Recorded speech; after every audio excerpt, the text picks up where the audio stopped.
Thank you, friends. You have saved the Valkyries.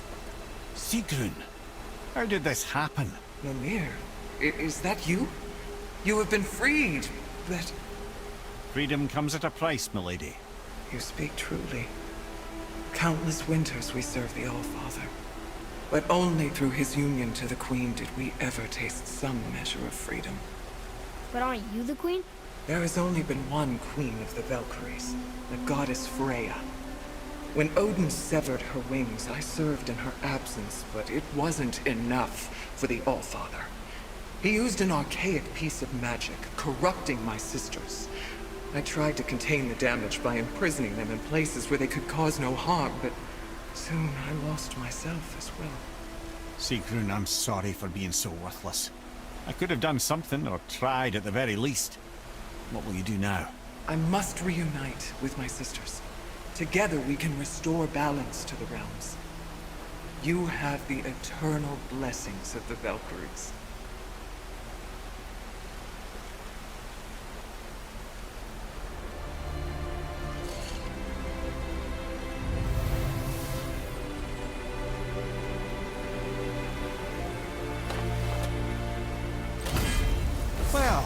did it, I suppose. You don't sound very happy about it. It's difficult to be happy about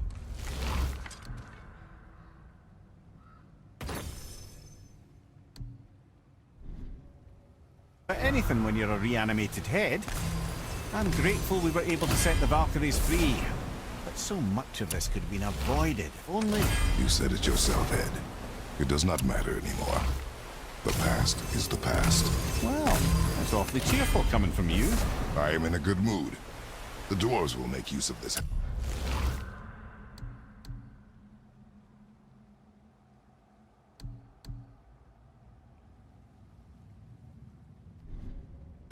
Your dad's a wee bit single-minded, isn't he, lad? Definitely.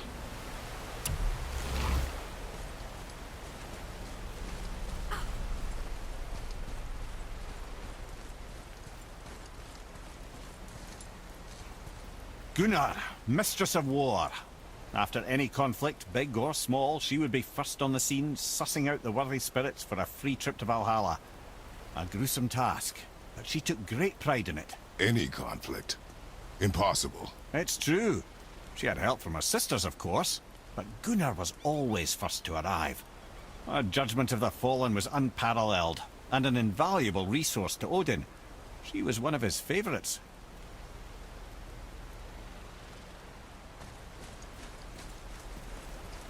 Ah, Gondul. Beautiful Gondul. And? Huh? That's it? Beautiful Gondul? No story or anything? Oh, sorry, lad. The sight of Gondul always took my breath away.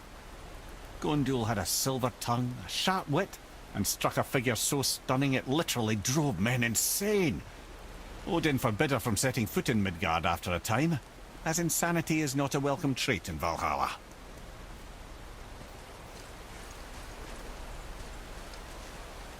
This is none other than Geirdriful, the Master of Arms in Valhalla, responsible for arming and training Odin's Einherjar. Is what? His army come Ragnarok.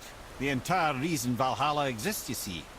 The Einherjar wait in the Great Hall endlessly, feasting, drinking, and fornicating themselves silly. Once Ragnarok begins, Odin calls them into service to fight on his behalf. Geirdriful had her hands full training that lot.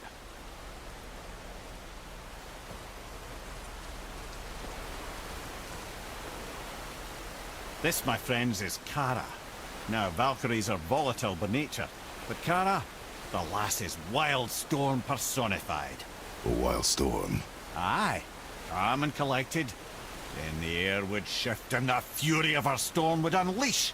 It was beautiful in a way, assuming you could find proper shelter. Her tears would cleanse the blood-soaked battlefields.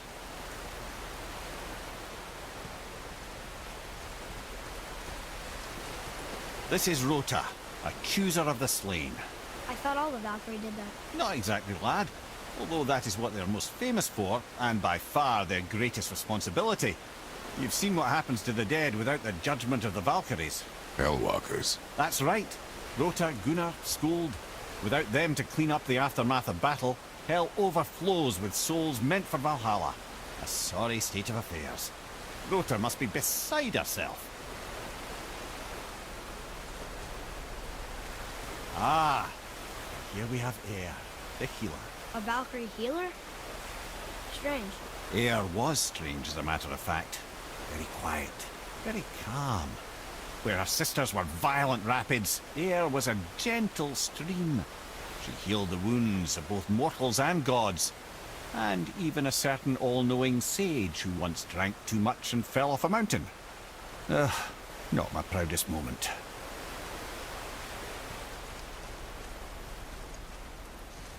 Well, well, Hilda, Mistress of Battle.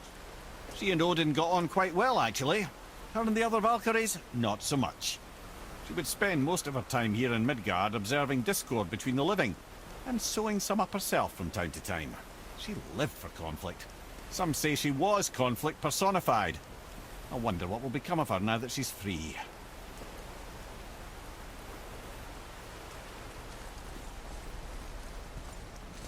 Olrun, once the daughter of a powerful chieftain.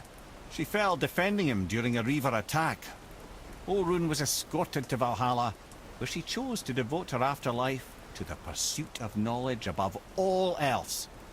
Quite unusual behaviour amongst the constant drinking and feasting of her fellow Valhallian denizens. How'd she end up a Valkyrie? Odin. He saw a kindred spirit in Orun's single-minded pursuit of knowledge. He appointed her as the Valkyrie's resident historian.